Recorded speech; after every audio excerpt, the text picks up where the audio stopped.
Hey everyone, welcome back to chapter 3 of Chapter by Chapter with author Alyee Sakin. Alyee, thank you so much for joining me. And it's always great to be together.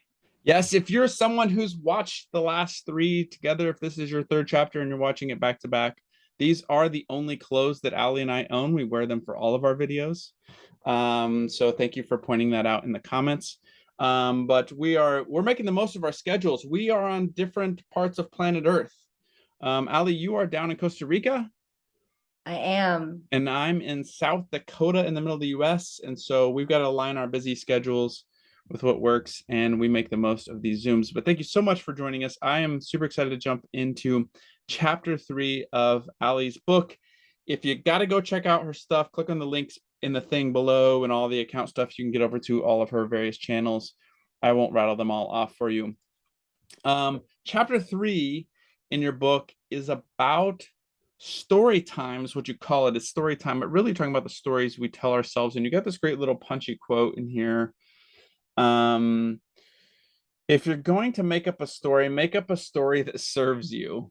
Why did you offer that? I think it's powerful, right? I could really see handing that to a friend that's got some weird, stinking thinking going on. Why did you add that? What are you trying to say by saying that? Because we all make up stories our entire life about people, places, things, experiences. We're always making up stories because really we only know the truth in what is within our own selves. We don't know the truth really about anything else, and what's going on for anybody else or why things happen.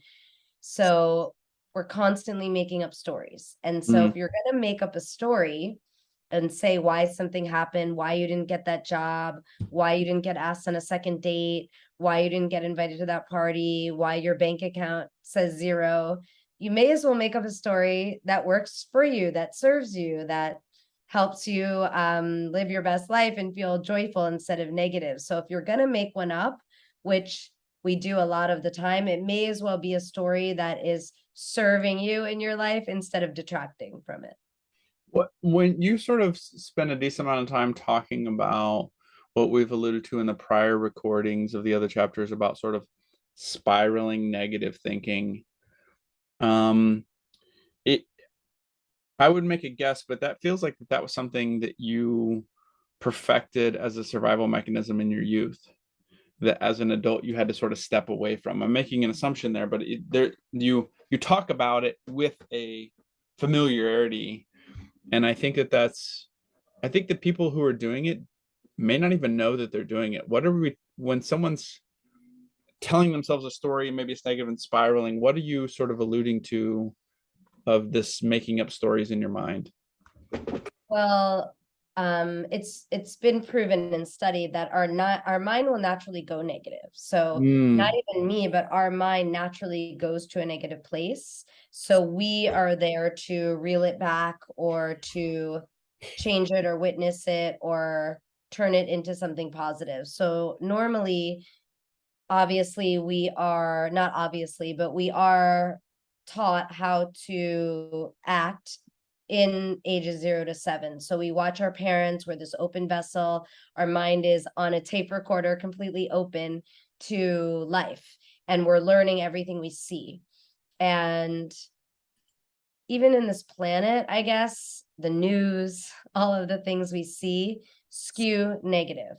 And a lot of it we don't know for sure, but we're making up stories. So we're making up a story to why this one is fighting with this one. We're making up a story to why this ruler is killing other people. We make up stories to why this one is living on the street and this one is a millionaire. We make up lots of stories, and that's what we're trained to do, right? We see something, we make a judgment based on our previous experience or something someone's told us, and we don't even know, like you said, I think I'm making an assumption. Well, you were making up a story. Like Alyee definitely, Alyee went negative. So now she knows a lot about that because she talks about it with familiarity. Maybe I talk about it with familiarity because I've actually spoken on stages about it. But your story was Alyee's been there. And of course I have, but that was a story you don't know for sure because you haven't lived in my shoes. So yes, we naturally skew negative, and we all have these stories that are always given to us because we never know why we didn't get that job. And so if we're going to make up a story, I didn't get that job because, you can say, because I'm not smart enough, because I wasn't wearing a pretty outfit, because I showed up 5 minutes late, or because I was a woman. Or I could say I didn't get that job because it wasn't aligned with me, Mm, because spirit, source, God was watching out for me and they knew it wasn't something I wanted to do, or maybe my boss would have been hard on me, or maybe my perfect job is right around the corner.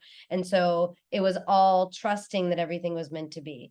And so again, like making up the stories, how do we make up something that serves you? Like, oh my God, my friend canceled on me, probably because she thinks I'm annoying, or I made her mad the last time we spoke, or she doesn't want to hang out.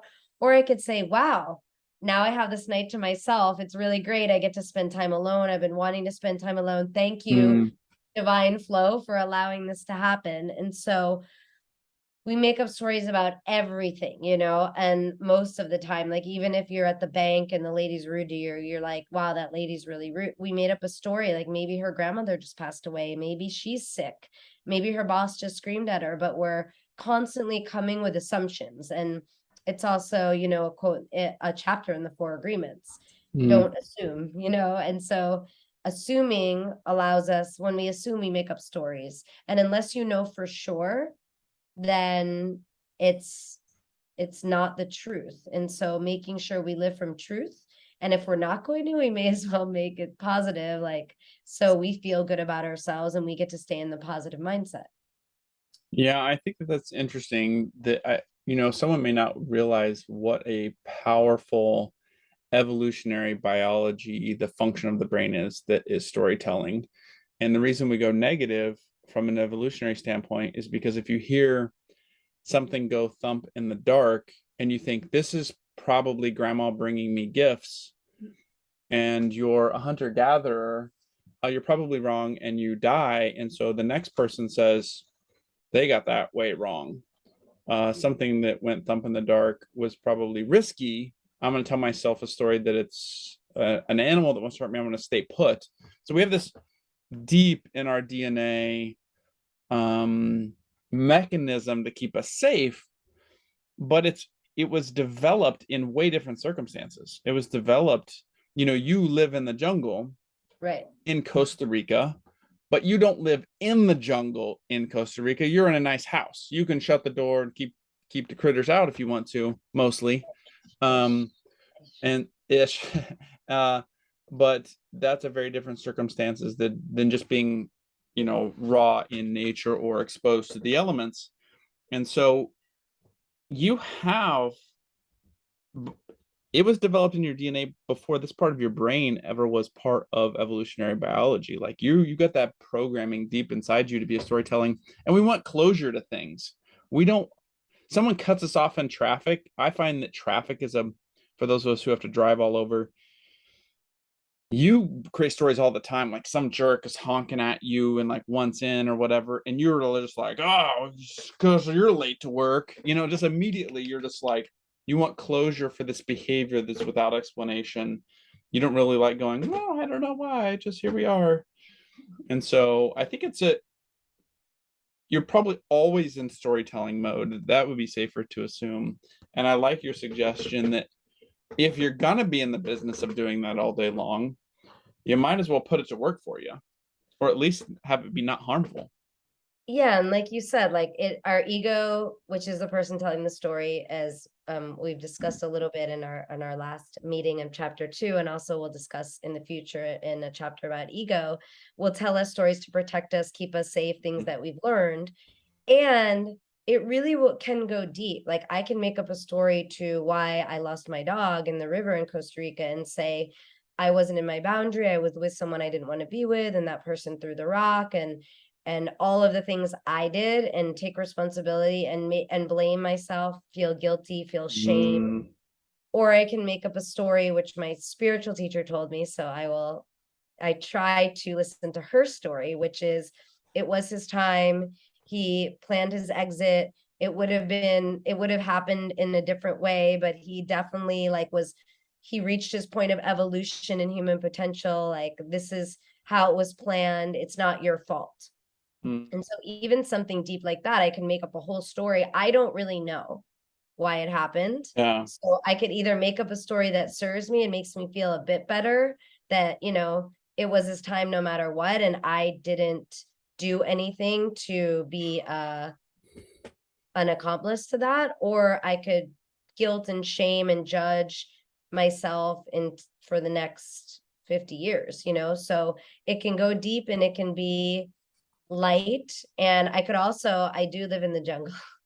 And even though some of my windows are just screens with no window, so I also hear noises and my dog barks in the middle of the night. So it's like I could say, oh my God, there's somebody, I'm alone.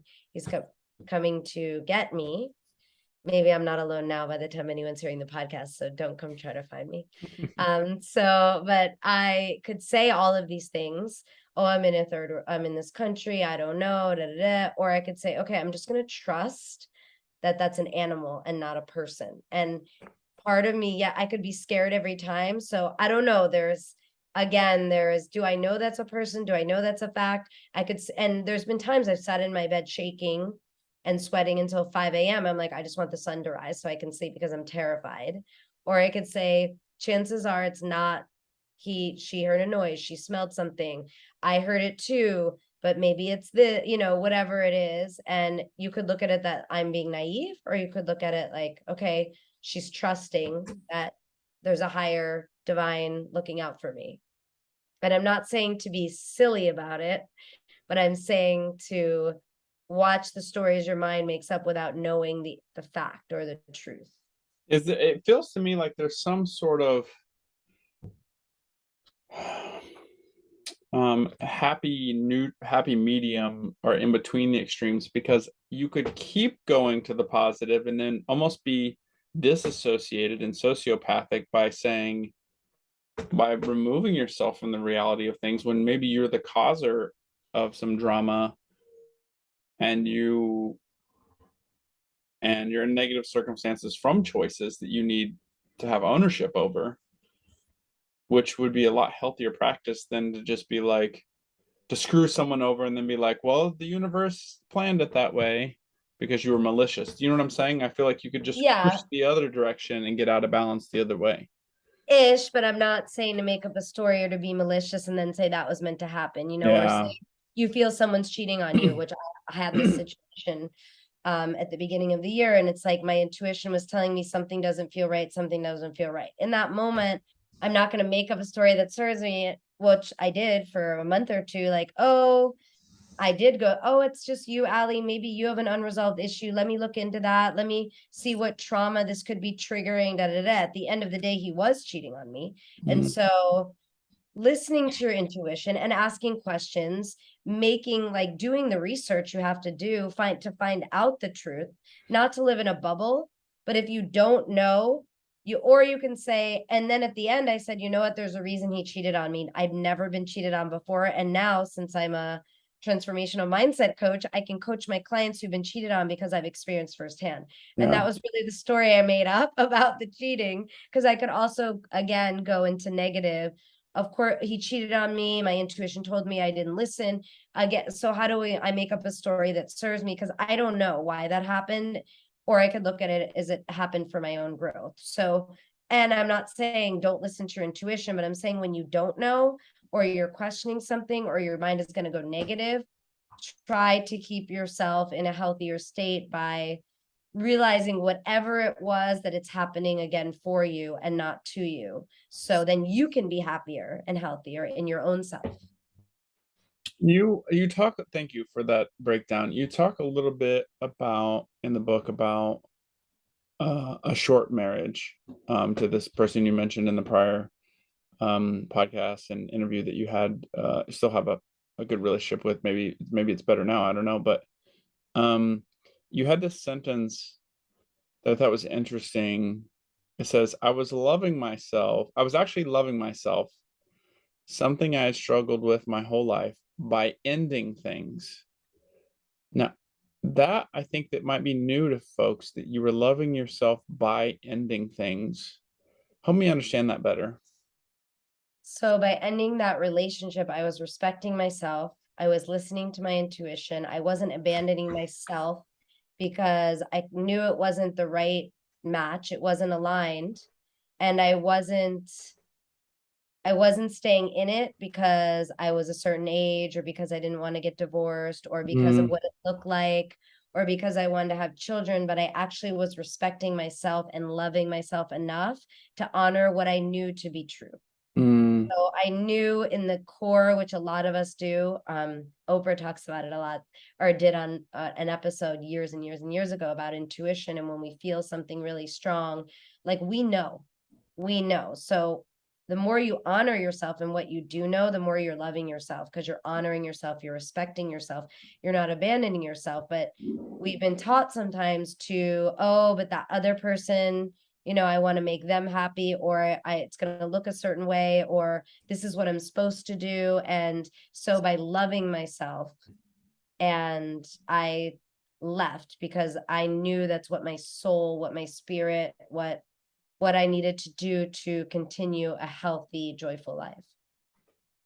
yeah, okay, good. That I think helps unpack that. You got some heavy bombs you drop in sentences in here. I think they could catch people off guard. And so I appreciate you breaking that down. One final comment on this chapter 3. I wrote down a note. It says it seems like you brush up against the concept of projecting your past onto your current and your future. Eh, Is am I right? That's kind of what you're talking about. Like you can have this sort of programming from the past. And I know for me that I was married, I'm now divorced, I have a new partner, and fortunately she's quite wise, and she will say, oh, that has nothing to do with me, you're bringing that forward, like you're projecting that onto our situation, I don't even know what you're talking about. And because she's an adult, she's had past relationships, and I've said that, like, whoa, I don't even know what you're referencing here, that must have been some prior partner. Is that sort of what you're talking about in some of these situations, that you're bringing that old stuff forward and then you're mapping it onto your current or future? 100%. And that's part of the stories. The stories we make up Mhm. are coming from past experiences, beliefs, or values that we have. So definitely Yeah. coming from your past. And that's where we get the stories, like, oh, I knew you were going to be late because all my friends are late. Or, I knew that this wouldn't work out. And, I knew I was going to lose the money because I always lose money, whatever it is, you're always taking your story, because how else do you make it up unless it's something that right? You're going to make it up from something you've experienced. And so most of the stories we make up are from that, because that's our toolbox to where we get it Yeah. from. Yeah, I think that feels like a really weighty concept for people who've entered adulthood with a large collection of rough stories. Mhm. There's, many who I think my mother, go back to, I mentioned my mom in an earlier recording, and she was abused quite heavily until she Mm. went off to college. And so when she met my father, who wasn't abusive, it was super disorienting. She would yell at him and say, why are you so nice all the time? I don't like it. I don't know what you're doing, And he would be like, I don't, what are you talking about? He's pretty laid back dude and not malicious at all. And I, she said it took years for her to just be like, oh, he's actually just nice. Like he doesn't get mad about stupid things. But that was part of her programming. She brought it full force onto him, and then was mad he wasn't doing it. He didn't even know what she was talking about because he didn't go through those circumstances. So, I think for her it's been a lifetime of the library of resources she has to choose from in the first 18 years of her life are not super helpful to being married or parenting children or whatever she's gone on to do. And I could see that there's probably, it's certainly at least one, if not more, people that are watching this and they're saying, man, those notes I've got from childhood or from that relationship aren't super helpful for where I'm headed. I might have to come up with some new notes. Yeah, new experiences and new stories. Yeah. Yeah. Uh, I'm eager to um continue these discussions. Next, we've got coming up chapter 4 of your book. And it's just right to the throat on this one. There's no Get Out of Responsibility free card. I know you're going to have fun with that one. I appreciate so much you taking the time today to break down chapter 3 of your book about the stories we tell ourselves. If you want to follow Alyee and her projects, you click on the links in the description and we'll get you over to her accounts. I don't know if you're on the Instagrams or Facebooks or YouTubes or wherever you're watching this. We try to have all those links in there. And you can follow along with her projects, or hire her for one of her things and follow along. So thank you so much for taking the time. Can't wait to have you on the next episode. Thank you, Clint.